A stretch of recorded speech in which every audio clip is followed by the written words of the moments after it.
So today we're at Lake Itasca State Park near Itasca, Minnesota. We're going to go see the headwaters for the Mississippi River. But right now we have stopped at a, what's it called? The Peace Pipe Scenic Overlook. And I'm going to take a guess, but I think Peace Pipe is the white flower with the lily leaves that I keep seeing, I think. But let's read geology. Oh, this is about geology. Yeah, this doesn't say that. But I think a peace pipe is a flower. I think. So in Minnesota, there's an average of 1 mile of water, 1 square mile of water for every 15 miles of land. Huh. That's what that says? Yep.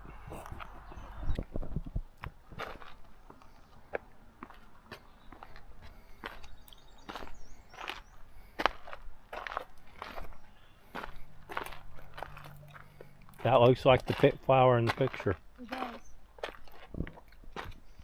So we think that's a peace pipe flower. That's Mom's guess. Well, it looks like the picture. Yeah.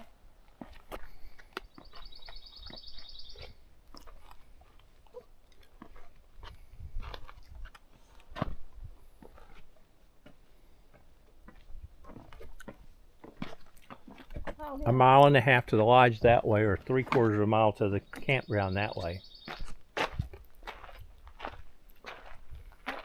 Was the Ballard Lodge where we just were? Or the... Ballard Trail Lodge is where we were. Okay. Oh, beautiful. Beautiful, peaceful Itasca Lake.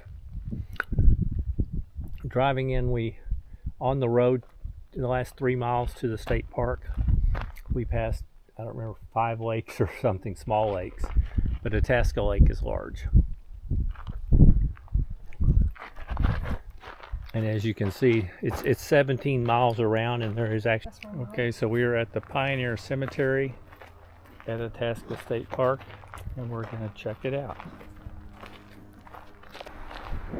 See the neat little bench that says Itasca State Park on it.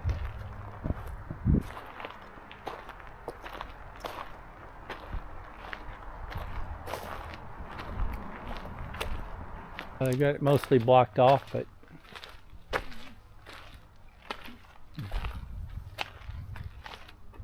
they've got wooden structures around the gravestones, and this one has a fence, but you can see some old markers. I really can't read them. Oh, here's the it tells the names. Yeah, so this big one is number 8 right there, and it says that's the Wegman. He was born in 1861 and died in 41. And there's Joanna, a lot of the Wegman family. Yeah. 7 children under the age of 10 are buried here. Childhood mortality was likely due to disease. Yeah. Resting and waiting. So we are at Mary Gibbs Mississippi Headwaters Center. The signs say we're 800 feet from the headwaters, the beginning of the Mississippi. The Mississippi starts, and then it goes on over 2,500 miles till it gets to the Gulf of Mexico.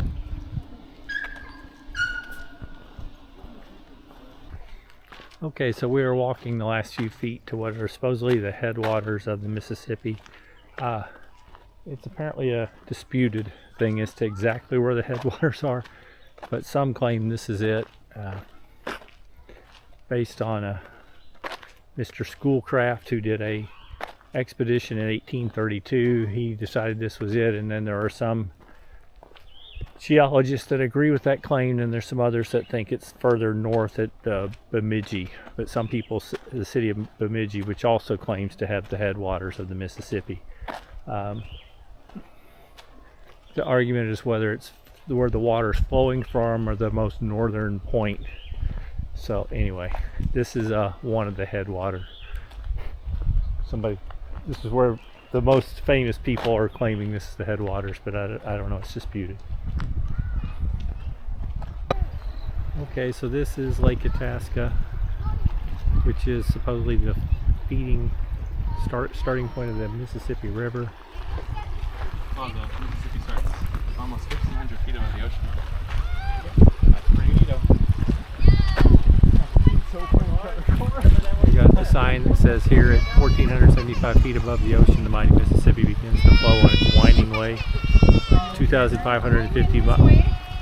2 miles to the Gulf of Mexico. And here you'll see the water coming out of the lake and going into the river, which is the beginning of the Mississippi.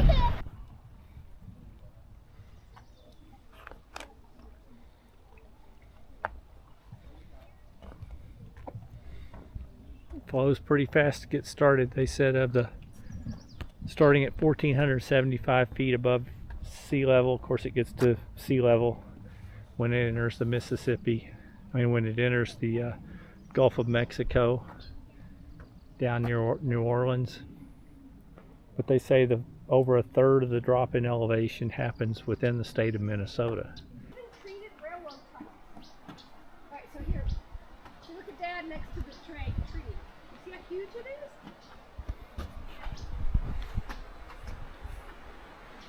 It's a big tree.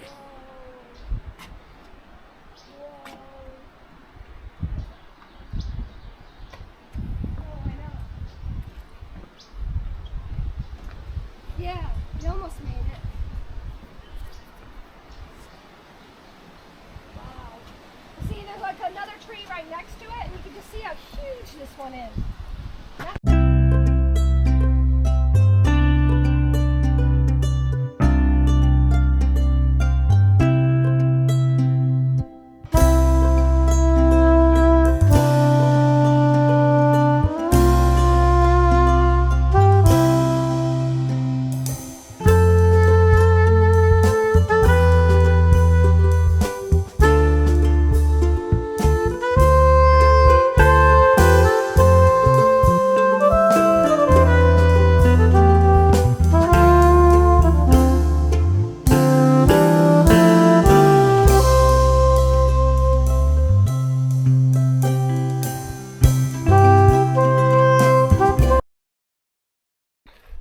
Okay, so we're on a part of Nicollet Trail, which they say this is a site of what looks like nomadic Indians. Probably it was a hunting site where they killed giant bison back 8,500 years ago. They found some relics. Yeah. When they were trying to put a road through.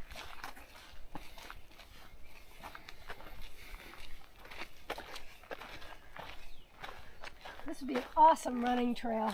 Yeah, I don't think we're going to go real far on it, but we're just going to go check it out a little bit right now. Not very technical, soft. Yeah, pine needle covered. Yeah. Makes you just want to start running. It's beautiful. Okay, so how do you dress if you're going into the tick-laden woods with those horrible deer ticks and such? You have to tuck your socks in, and you have to soak all your clothing with peripherum, or that tick repellent, and you have to wear light-colored clothing so you can see and identify the ticks. Keep your hair pulled up so you can also identify any ticks along your nape.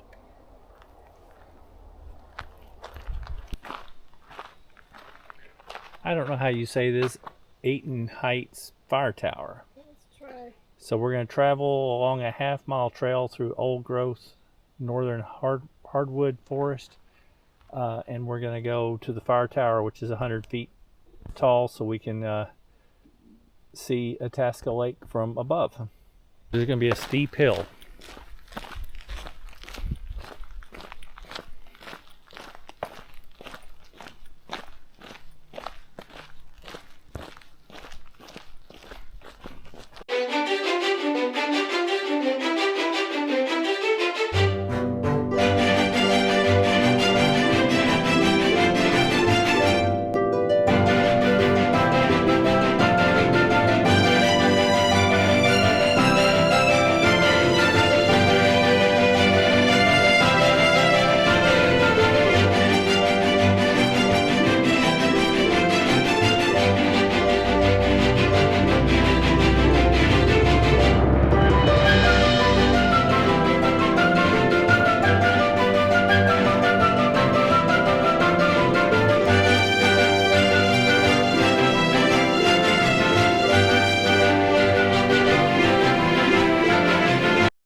fire tower we go. I think this said 135 steps. Oh, what is that? I didn't see that.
Tight here, so we get up toward the top.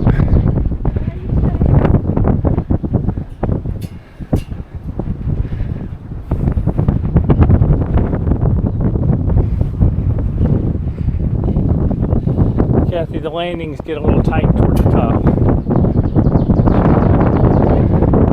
I said the landings get pretty tight. Yeah.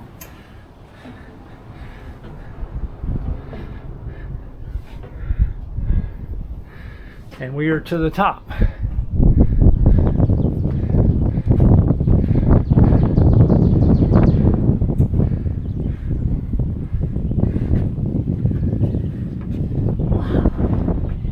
too fat for this. Oh, and this gives you the direction right here. Oh, okay. West. This is west, so out in this direction is the Continental Divide. It's up here. Morrison Lake is right over there. That lake out there is Elk Lake. Then we go to the north. Wilderness sanctuaries to the left. Can't really see all this. Way out there, that lake way out there is Lake Itasca.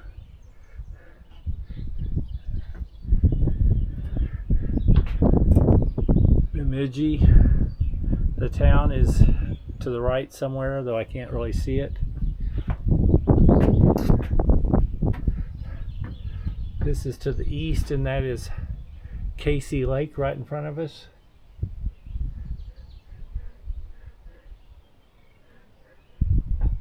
Mary Lake is small and somewhere over there. There's Allen Lake. And then way out in the distance that we really can't see, but in that direction is Park Rapids, where we're staying.